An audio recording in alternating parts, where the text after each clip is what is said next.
In the ancient Sanskrit language of Hinduism and Buddhism, mandala means circle.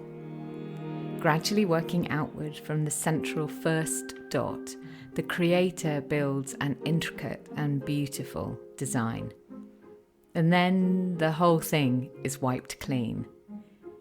They're ephemeral by nature. Today, I'd like to explore how the principles inherent within mandalas could support us and dip into what I'm calling the Mandala Mindset.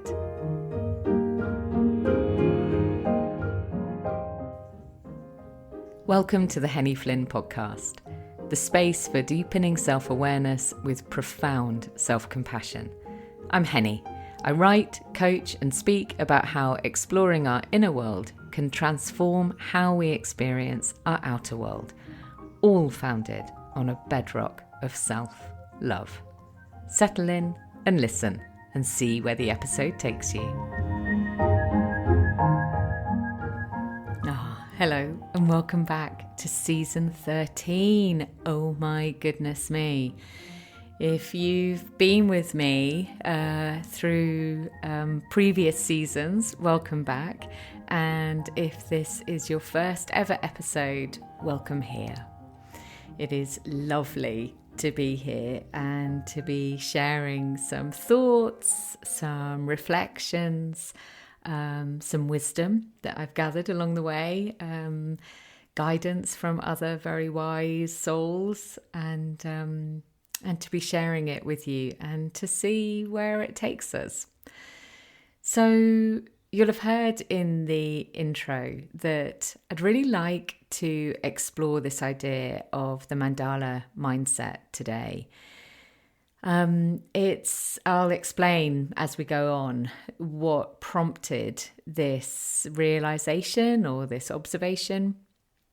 And I would love to hear your reflections as well on, what the Mandala mindset could mean for you. It feels to me like it's an idea that I keep returning to again and again, to support myself with the practice of ephemeracy. And I'll talk more about it as we go. So if you're familiar with the idea of mandalas, then you'll already know that traditionally they're a geometric design or pattern, something incredibly beautiful, often very complicated, but can be something much more simple, maybe made out of found materials from the natural world. The idea is that they're a geometric design or pattern that represents the cosmos or the deities in various heavenly worlds. They can represent a path to self-discovery, enlightenment, and self-realization. And, clearly there's a resonance here with the work that I do with my clients, and also with the things in life that I'm personally really interested in. And the idea is that as you move from the outer circles toward the center of the mandala, you move closer to your true self, gaining a deeper understanding of reality as it really is, rather than the reality that our mind can construct for us out of belief systems, stories, inherited values, etc. So the practice of creating a mandala is deeply rooted in spirituality. And the idea of what the mandala represents was actually adopted by Carl Jung, who's definitely, in terms of like four parents, I don't want to say forefathers, but four parents of psychotherapy, of modern sort of Western ideas of mindfulness and the work that I do, he's definitely the practitioner that I kind of lean most toward. He's got a sort of, well, gosh, I could talk about him. I'm going to go off subject if I start doing that. But anyway, if you're interested in Carl Jung, then I would share some of that interest. But Carl Jung actually recognized that the practice of creating a mandala could be used as a form of integrative body-mind training. And it's something that many practitioners have have adopted as a tool for helping people reconnect that communication between the body and the mind, so that we can benefit from the full wisdom and knowledge of our whole self, that head, heart, hara, or body, mind, spirit. And actually, a reflection is that, often when people come to work with me, there is this sense, or they have this sense, that there is this disconnection between the head and the heart. They can find it very difficult to really understand what they're feeling. If I say, how does that feel? Often people say, I don't know, or I don't even know what you mean, because we've become so accustomed to just operating from our headspace. We've almost forgotten that we've got all this wisdom in our body as well. So this idea of, being able to use a practice like creating a mandala as a way of reconnecting this or reintegrating body and mind. So if you Google monks making mandalas, you're going to see some astonishingly beautiful creations. And as I was preparing for this episode, there is a whole internet wormhole to dive into. And just watching the creation is an act of contemplation in itself. It's so beautiful.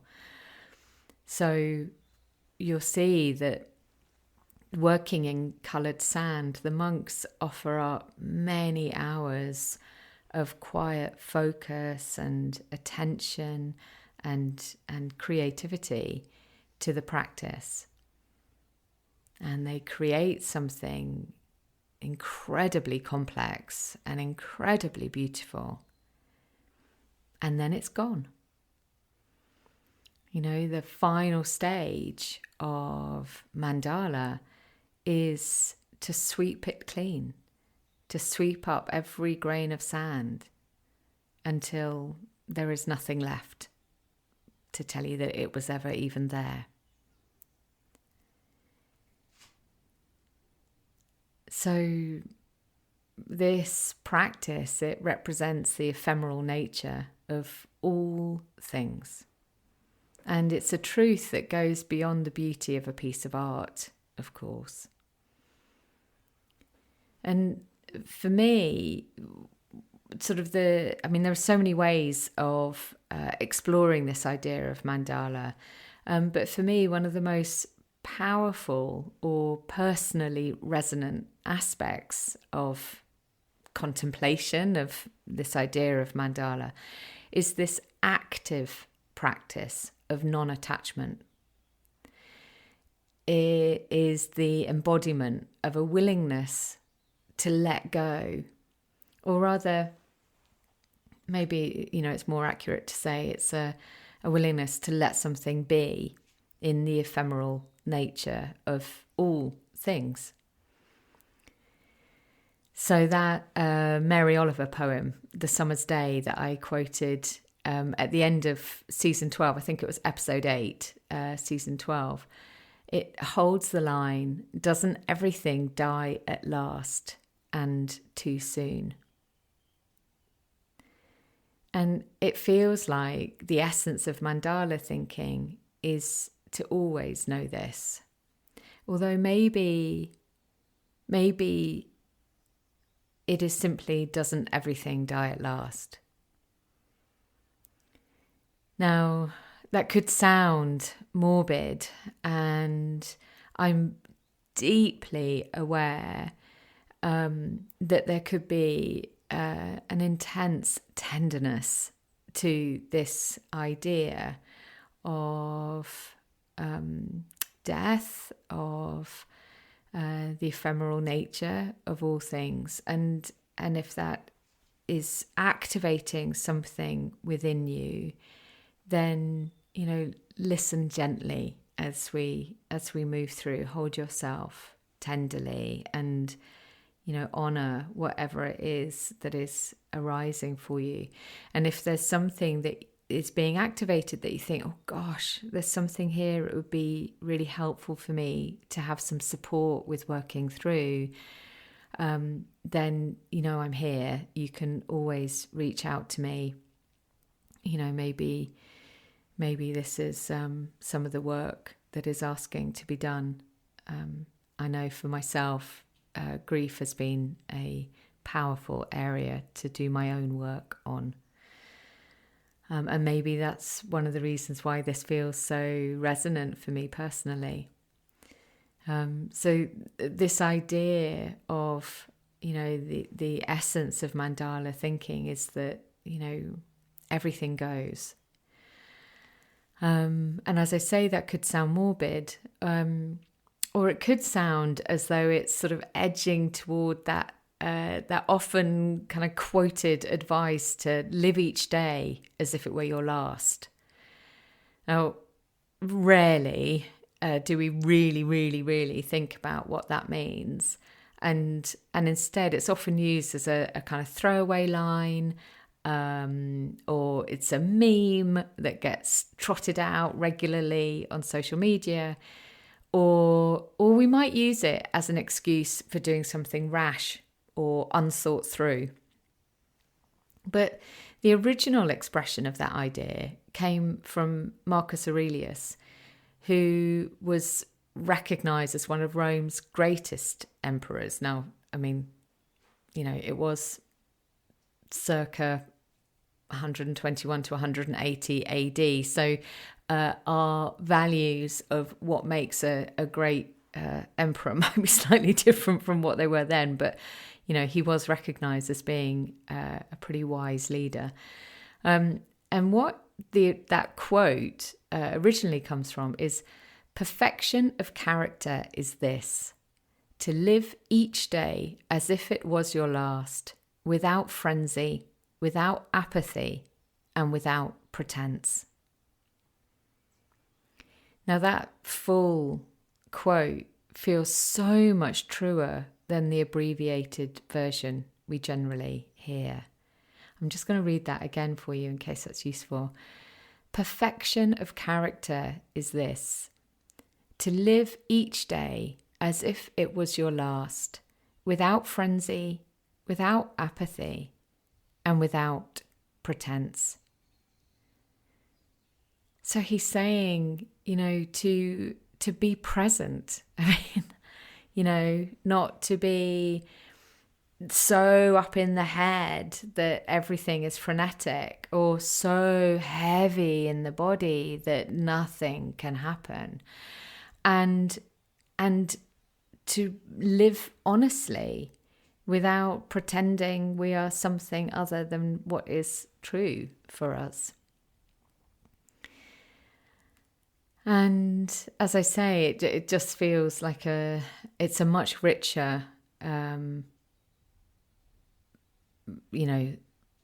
observation or guidance than, how it's been abbreviated just to live each day as if it were your last. And my feeling, and this is my personal perspective, but my feeling is that it's not morbid to be aware of our own mortality. And in many of the great spiritual traditions in the world, we see this guidance to be aware of the ephemeral nature of life. And it's guidance to be in this present moment, rather than drowning in the past or swimming frantically at the future. And, I say that recognizing how incredibly hard this can be. And so rather than focusing our attention on this idea and its like grandiose, expansiveness, I think it can be useful to try and bring our attention down to some everyday stuff that can help us see how we can practice this in real life. And I'm going to talk about something in a moment that has kind of helped me in some way. And in truth, I think this really clear-eyed view that death comes to us all makes life feel even richer or more valued, perhaps. And it helps us see beyond the clinging to youth or clinging to how we wished things were or how we think they should be, and find how we can best love what is now, whatever it is, how we can best be with what is now. I'm also deeply mindful of so much of what is going on in the world, and how hard it can feel right now to come into a place of calm and rest and peace when we know that there is so much trouble around us. And really, that's what this clear-eyed view can support us with, I feel, finding how we can best be with what is now, knowing that nothing is permanent. And we say those words with such love and compassion and wisdom and honesty. And we see that that is the underlying message of the Mandala ceremony. Nothing is permanent. All things are in flux. All things change. Beauty, but ephemeral. Moving, but temporary. A plateau, not a summit. And Pema Chödrön says, each person's life is like a mandala, a vast, limitless circle. We stand in the center of our own circle, and everything we see, hear, and think forms the mandala of our life. I'll repeat that for you as well. I find it very difficult to take on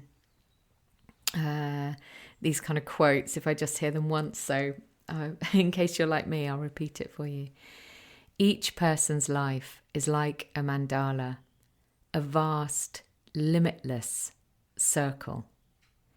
We stand in the center of our own circle, and everything we see, hear, and think forms the mandala of our life. Isn't that so beautiful? Isn't that just so intensely beautiful?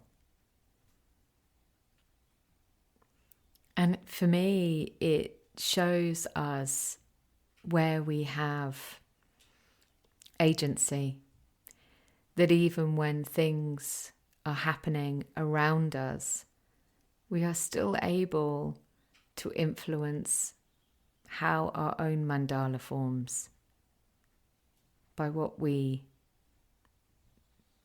choose to bring into it. So I've been learning the piano. Slight segue here, key change. Haha, see what I did there. I've been learning the piano, and it is a recent thing. And I haven't even told my extended family about this, so you are the first to hear about it. So I bought a keyboard. Oh gosh, it's got to be maybe 10, 12, maybe more years ago. And I started trying to learn it in the same way that I'd learnt to play the flute as a child or as a young adolescent, which didn't last long, I have to say. And it's something that I stopped doing, maybe after possibly just like a couple of years. I think I was about 11, 12 when I was doing it. And in fact, the last time I picked up a flute, I found I couldn't even make a sound. So I'd managed to expunge that whole experience of learning it completely from my mind as something that I just didn't love. So, but however, when I got this keyboard, I thought, well, I can more or less work out how to read music again, because I know I used to be able to do that. And so I started doing that, learning how to read very simple music. And I started learning some songs, Beatles songs, and it was all kind of felt like it should be something that I could do. And I tried really hard. But trying really hard to learn something also creates some resistance sometimes. Sometimes it can work out, but for me, it made learning how to play the piano turn into something that I didn't love doing. And fairly predictably, I stopped. And that keyboard just sat in the spare room under the window for quite a long time, goading me, taunting me, and basically reminding me that I wasn't any good at learning how to play the piano, blah, blah, blah, blah, blah, a whole load of stuff going on there. And so then one of the family members asked if they could borrow it, and it did the rounds of various homes across a number of years, until just before Christmas I returned it here. So I brought it home. I just had this sense that in this place, in this house, in this land, that I could do it differently. So I decided to learn a different way. I found a wonderful woman on YouTube who sparkled with joy at teaching and playing, and I began learning at the very beginning. So that's a mindset in itself, a kind of a Zen beginner's mindset to allow ourselves to be a beginner is a really, really powerful thing. And actually, I hadn't really thought about this before, but I think that is also tied into this mandala mindset. Each time a mandala is created, it begins with a completely clean slate. And that is, that feels really, really important. Maybe I'll come back to that sort of towards the end. But anyway, let's just put a little pin in that idea. So I began at the beginning. And each day now I play for a few minutes, and it is bringing me so much joy. I just feel, I feel like it has opened up some kind of portal in my brain, which is just a delight, an absolute delight for me. So I'm just noodling, I'm allowing the chords and the notes that I'm learning to play themselves in whatever way they wish. And it feels to me the same as flow journaling or dancing. So there's no set piece, there's no set process, I've got no desired outcome. I'm simply playing what feels good. And when I finish, I found myself literally stroking the keys. I know it sounds a bit odd. Stroking the keys and whispering thank you. It feels that good. So the other day, playing piano, I realised I was getting really attached to the music I was making. It just sounded so beautiful, so fluid. and I wanted to be able to repeat a sequence. And I could feel this edge of frustration rise when it didn't sound exactly the same as I'd played it before. And I kept having a go and kept having a go, and I could feel that edge of frustration getting stronger, and it was kind of taking away from the joy of where I'd just been in that flow state and just playing. And basically my head had got involved and, was taking over from just that experience in the body. And then I remembered to let it go. Like when you make a mandala, to allow that lyrical collaboration of sounds to drift off into the ether, and for that to be enough. And my reflection was that, alongside this kind of direct, very easy to see experience of, that moment at the piano, there are so many other things in life that we can get attached to, like thoughts or feelings or beliefs or desires. But when we think of them with the Mandala mindset, it becomes, I'm putting this next bit in brackets, a little, close brackets, easier to let them go. And maybe it becomes a lot easier to let them go, depending on, how we can relate with this idea of the mandala, and obviously what the thing is and what our head state is and blah, blah, blah, blah. But I think this idea of remembering that everything is a mandala can actually help us learn that we can release some of these tendrils that get caught up with, ourselves. And we can release those and practice this mandala mindset, this art of non-attachment. So we might make plans for something in the future and become so attached, so fixed on the idea of the outcome, that our thinking becomes very restrictive and narrowed, and we actually close down to other options or other outcomes that might ultimately serve us better. So a lovely quote from a Buddhist teacher who once said, "We should learn to see everyday life as mandala, the luminous fringes of experience which radiate spontaneously from the empty nature of our being.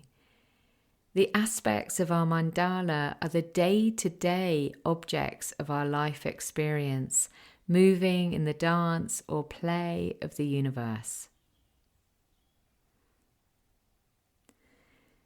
So when we remember there is a mandala within everything, then we can see that there is no need to cling to a particular outcome, but to simply allow everything to form, fall away, and reform. Returning to Pema Chödrön, everything that shows up in your mandala is a vehicle for your awakening. From this point of view, awakening is right at your fingertips continually.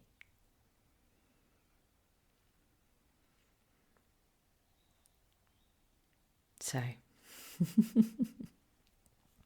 there we are. How was that? How was this this first foray into season 13?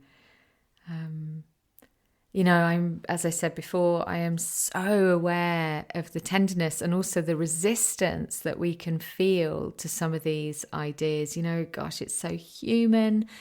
And depending on the strategies that we've developed to support us, to serve us in our life, some of these ideas might feel more or less challenging or complex to navigate. And as with all of these episodes, these are really my personal take on something that has shown itself to me and that I have felt is worthy of exploration. And, you know, I'm so delighted to be able to share this with you, and also to hear, like, how does this speak to you? How does this idea of the Mandala mindset speak to you? Where does it feel complicated? Where does it feel impossible? Where does it seem possible? And where does it show up with ease? I would love to hear. And as I said before, you know, if there is anything in this that is activating something within you that you can feel and really, you know could benefit from some deeper attention, if there's something that you sense is asking to change within you or within some aspect of your life right now, then, you know, I am here. You can always book in for a discovery call. We can just have a chat and see how working together might support you in whatever it is that you're noticing. And you can ask me any questions that you might have about how I work with people. And yeah, it would be lovely to talk to you if that is feeling that it's the right route for you, the right path for you right now. Okay, my darlings. There are lots of things coming up this year, none of which I can remember right now. It's helpful, isn't it?